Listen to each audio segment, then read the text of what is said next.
আমি আগের ভিডিওয় বলেইছিলাম যে আমরা বেলুড় মঠ গিয়েছিলাম। এই যে বেলুড় মঠের সেই দৃশ্য, ওই যে সামনে গঙ্গার দিকে একটু যাচ্ছি, এরপরে যাব ভোগ খেতে। তো ভোগ খেতে চলে যাচ্ছি এবার। দেখো কত লোক যাচ্ছে ভোগ খেতে লাইন দিয়ে, প্রচুর লোক, এবং জায়গাটা খুব সুন্দর জায়গা। তো গিয়ে দেখা যাক কত সুন্দর জায়গা, তোমরা বললে বিশ্বাস করবে না। এই যে সামনে দেখো, এটা ভোগের ঘর, এবং এখানে প্রচুর লোক খায়, হাজার হাজার লোক খাওয়ানো হয়। তো এই যে সিঙ্গেল লাইন করে যাচ্ছে সবাই লাইন দিয়ে, এবং সামনে দেখো কি সুন্দর মানে গাছ দিয়ে হাতি করেছে, কি সুন্দর ডিজাইন। আর এইটা হচ্ছে সিঁড়ি, এখান দিয়েও মানে উপর ফ্লোরে লোক যায়। তো এই যে এইখানটা ভোগের ঘর, এখানটা রান্না বান্না হয়, তো বড় বড় বাসন কোসন।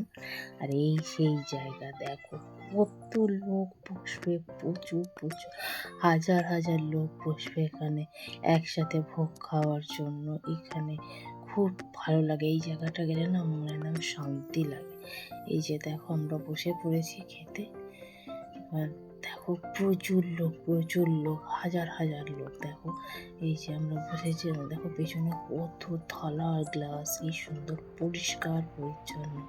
এই যে কত লোক এখন আসছে, কত সুন্দর লাগে। এই ভেতরটা ঢুকলে না মানে মন শান্তি, কোনো চেল্লামেল্লি নেই, কিছু নেই, একদম পুরো শান্ত।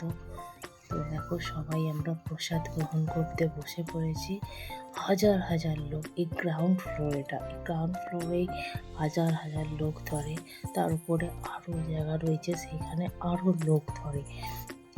তো আজকে আমাদের প্রসাদ ছিল খিচুড়ি, তরকারি, চাটনি, পায়েস, পাঁপড় আর লাড্ডু।